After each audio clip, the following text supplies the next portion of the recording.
Friends, welcome back to my channel. எங்கே வந்துருக்கோம் பாருங்க, வல்லூருக்கு வந்துருக்கோம். நம்ம சப்ஸ்கிரைபர் இவரு பேர் சொல்லுங்க. சுனில் ராஜ்.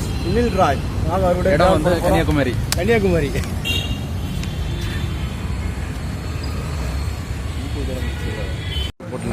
தாத்தா இது என்ன பண்ணணும் தாத்தா? என்ட்ரி பண்ணணும். என்ட்ரி பண்ணணுமா முதல்ல? என்ட்ரி பண்ணால் டிக்கெட் எல்லாம் ஃப்ரீ. ஆமாம், காசு எல்லாம் இங்கே கொடுக்கவே வேண்டாம். இங்கே உள்ள எந்த இடத்துலையுமே காசு கொடுக்க வேண்டாம். யாருக்கும் கூட தேவையே இல்லை. வள்ளூர் கோட்டத்தை இங்கே வந்து நெய்மை எழுதி வந்து என்ட்ரன்ஸு. அதனால இது நுழைவாசி 1 நம்பர், கேட் நம்பர் 1. இதில் நெய்மை எழுதி இதுவும் எழுதப்பா, மொபைல் நம்பர். ஏன்னா இல்லைல்ல, அதனால யார் எத்தனை பேர் வராங்க, எத்தனை பேர் போகிறாங்க அதான். சரி, பேர் எழுதிங்க. பேர் எழுதிங்களா? பேர் சுனில்.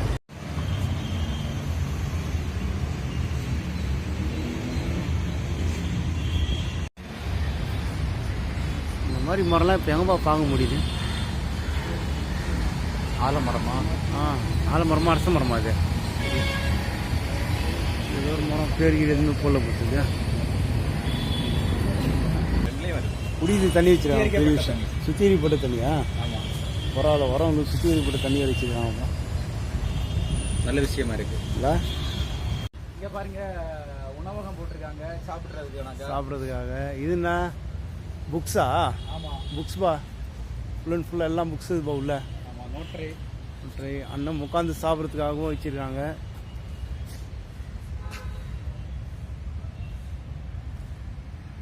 பாத்ரூம் வசதியானது தனியாக வச்சு, டாய்லெட் தனியாக வச்சு. அதுவும் இலவசம்னு நினைக்கிறேன். இலவசம் தான். நீட் அண்ட் க்ளீனாக இருக்கும் நினைக்கிறேன். ஆமாம், நல்லா மெயின்டைன் பண்ணுறாங்க.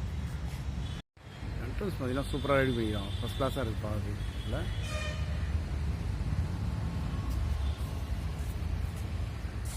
நல்லா இருக்குது ஃபெசிலிட்டி. லிஃப்ட் வச்சிருக்காங்க. லிஃப்ட்லாம் இருக்குப்பாங்க. ஃபெசிலிட்டி இருக்குது. எத்தனை மாடி இருக்குது என்னன்னு தெரியல. லிஃப்ட் வச்சிருக்காங்க. போய் பார்க்கலாம், உள்ளே போய் பார்ப்போம்.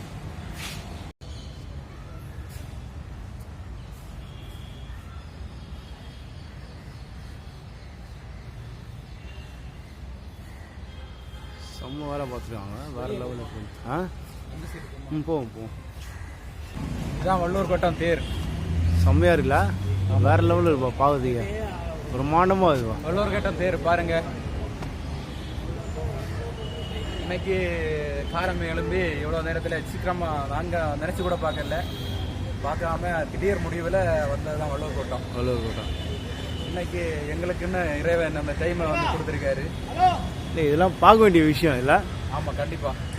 ஒரு கல்லை எவ்வளோ சிற்பம் எவ்வளோ செம்மையாக பண்ணியிருக்காங்க. வேறு லெவலில் இருக்குது. இதை பார்க்குற மக்களுக்கு வந்து இது வந்து ஒரு இதாக இருக்கும். இல்லை, இந்த சிற்பக்கலையெல்லாம் வந்து பார்க்கணும். ஆக்சுவலாக வந்து பார்த்தா தான் நம்மளுக்கு வந்து என்னன்றது நம்மளுக்கு தெரியும். ஆக்சுவலாக எவ்வளோ ஃபாரினர்ஸ் வராங்க பாருங்கள். சிற்பக்கலையெல்லாம் பார்த்தீங்கன்னா வேறு லெவலில் பண்ணியிருக்காங்க. சூப்பராக இருக்குது. பட் நம்ம வாய் வழியாக சொல்கிறது, நீங்கள் வந்து பார்த்தீங்கன்னா தான் அதோட இதை வந்து உணர முடியும். வந்து எல்லாருமே பாருங்கள். அங்கங்கே தண்ணி வச்சுருக்காங்க. நம்ம அந்த பக்கம் வந்து ஜென்ஸ் டாய்லெட்டு, இந்த பக்கம் லேடிஸ் டாய்லெட் வச்சுருக்காங்க. எல்லாமே நீட் அண்ட் க்ளீனாக இருக்குது. இல்லை? ஆமாம், சூப்பராக இருக்குங்க. தமிழ்நாடு அரசு வள்ளுவர் கோட்டம் 1976ஆம் ஆண்டு ஏப்ரல் திங்கள் 15ஆம் தேதி அன்று சென்னையில் தமிழ்நாடு ஆளுநர் திரு கே.கோ. ஷா அவர்கள் தலைமையில் இந்திய குடியரசுத் தலைவர் திரு பக்ருதீன் அலி அகமது அவர்கள் திறந்து வைக்கப்பட்டது. 15/4/1976. வா,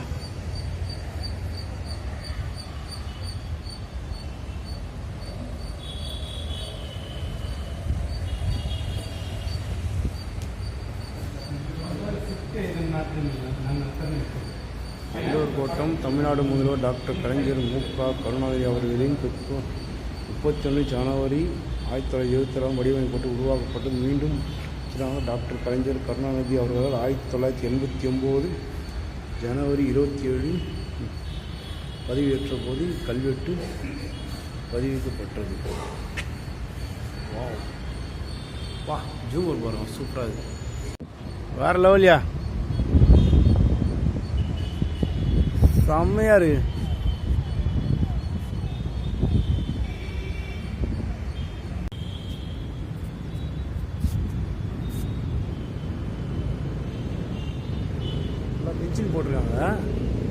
சூப்பராக வேறு லெவலில் பெயிண்டிங் பண்ணியிருக்காங்க.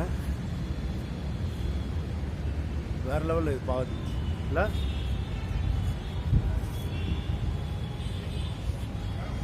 எப்படி பாருங்கள், வேறு லெவலில் இருக்குது. தேர் காட்டுறேன் பாருங்கள் சைடில் உங்களுக்கு. நம்ம வந்து கீழே வந்து வீடியோஸ் எடுத்தோம், கீழே நின்று வீடியோஸ் எடுத்தோம். நம்ம இப்போ அந்த மேலே வந்திருக்கோம் தேருக்கு. தேர் தெரியுதுங்களா? இந்த யானை தேர்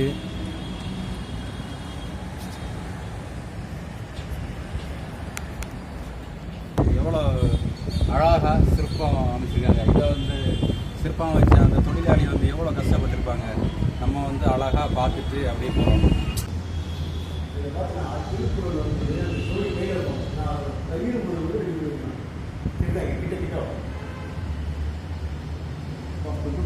செம்ம ஃபீல் இருக்குது. இந்த கயிறு இருக்கிற மாதிரி, அந்த சூடி அந்த கட்டா போகிற மாதிரி, காலோட நகங்கள் எல்லாம் வேறு லெவலில் பண்ணிக்கிறாங்க. எல்லாமே ஒவ்வொரு இடமா பார்த்து செம்மையாக. வெயில் பழகுதுப்பா, நல்ல வெயிலுக்கு இது நல்லா இருக்குது. இந்த ஷீட்டுங்க போடுது குழு குழுன்னு இல்லை? இது மட்டும் இல்லை, அவள் தான் பார்த்துதிங்க. 4 மணி போல் வந்தாச்சுன்னா ஜம்மு இருக்குது. 4-5 மணி போல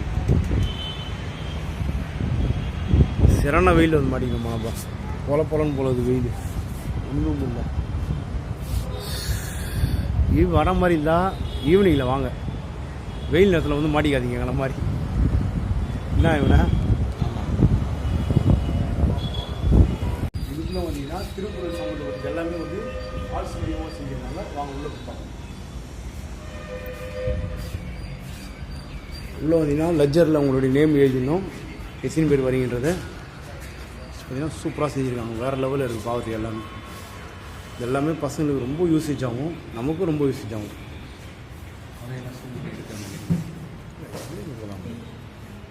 நம்மளுடைய முதல் எழுத்து அகர முதல் எழுத்தெல்லாம் மாதிபவன் முதற்றே உலகு இல்லை? ஃபஸ்ட்டு குரலில் தானே இவன் முதற்று அகரம் எழுத்துக்கள் இன்னும் மொத்தம் ஒரு திருக்குறளோட மொத்தம் சென்டென்ஸ் எல்லாமே அவங்களுடைய இது எழுதியிருக்காங்க. வேறு லெவலில் இருக்குது எல்லாமே பார்க்குறது.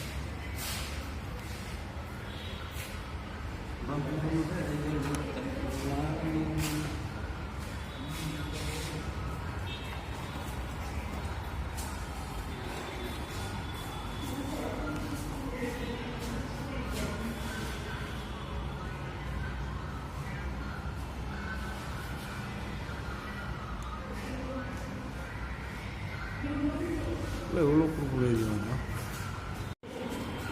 ஃபுல் அண்ட் ஃபுல்லாக எல்லாருடைய குரல் பாவம் லாஸ்ட் வச்சுருக்காங்கல்ல, லாஸ்ட் இருக்கும். நம்ம சின்ன வயசில் 10ஆம் வகுப்பு ஏதோ 10ஆம் வகுப்பு கிடையாது, இடையில அந்த மாதிரி புக்கில் எல்லாம் படிச்சிருப்போம் தெரியுமா அந்த திருக்குறள். ஏய், 1ஆவதுலேருந்து திருக்குறள்டா பாயிங்களா? 10ஆம் வகுப்பு போயிடுனே. அந்த அது வந்து இப்போ சும்மா வாசித்து சின்ன ஒரு ஃபீலிங்காக இருக்குது பார்த்தது. பெயிண்டிங்லாம் வேறு லெவலில் இருக்குது. இல்லை, அதுக்கு ஒவ்வொன்றுத்துக்கும் ஒரு குரல் கொடுத்துருக்காங்க. எல்லாமே சூப்பராக இருக்குது.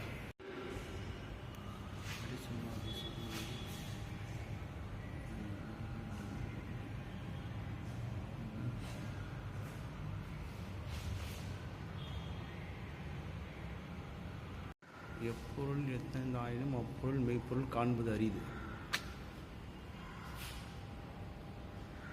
ஒவ்வொரு வசனத்துக்கும் ஒவ்வொரு டிசைன் பண்ணிடலாம்பா. அது என்னென்ன இருக்குன்றது.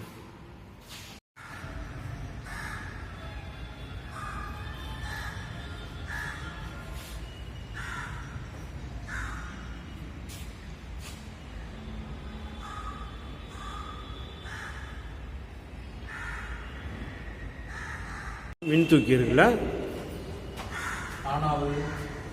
தெரியல. பட் எல்லா இடமும் வந்து லிஃப்ட் வச்சுருக்காங்க. மேலே வரத்துக்கெல்லாம் நல்லா ஃபெசிலிட்டி பண்ணியிருக்காங்க இல்லை?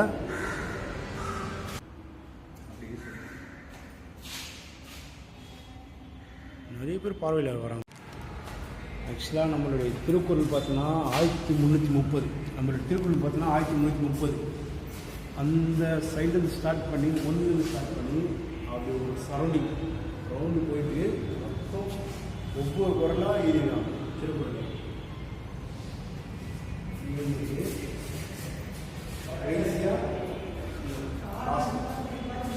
இறுதியாக 1130 குரல். ஊடுதல் காமத்திற்கு பின்பம் அது துன்பம் கூடி முயங்கு பொறிங்கு அதோடைய பொருளை வரை எழுதிச்சிருக்காங்க. ஃபைனல் 1130 குரல் முடிச்சிருக்காங்க. மொத்தம் குரலும் திருக்குறளும் பார்க்கணும் நம்ம படிக்கணும்னா வந்து ஒரு டைம் பார்த்துட்டே போகலாம். அந்த மாதிரி இல்லை அதோட பொருளை வரை எழுதியிருக்காங்க. நல்லா இருக்குப்பா, சூப்பராக இருக்குது. பசங்களாம் ரொம்ப யூஸ் ஆகும். ஸ்கூல் பசங்களாம் கண்டிப்பாக கொண்டு வந்து காட்டுங்க. பார்க்க வேண்டிய ஒரு இடம் பசங்களுக்கு. ஓகே ஃப்ரெண்ட்ஸ், வீடியோ முடிக்க போகிறோம். ஜஸ்ட் லாஸ்ட் எண்டிங் வந்துட்டோம். நம்ம கூட இன்னைக்கு வீடியோ ஃபுல்லாக ஜேர்னி பண்ணவர் சுனில் ராஜ் அவர் கூட ஜேர்னி பண்ணியிருக்கோம். வீடியோ லைக் பண்ணுங்கள், ஷேர் பண்ணுங்கள், சப்ஸ்கிரைப் பண்ணுங்கள். வீடியோ எல்லாருக்குமே நெக்ஸ்ட் வீடியோவில் பார்க்கலாம். வீடியோ வரீங்களா? கண்டிப்பாக வரேன். கண்டிப்பாக வரீங்க.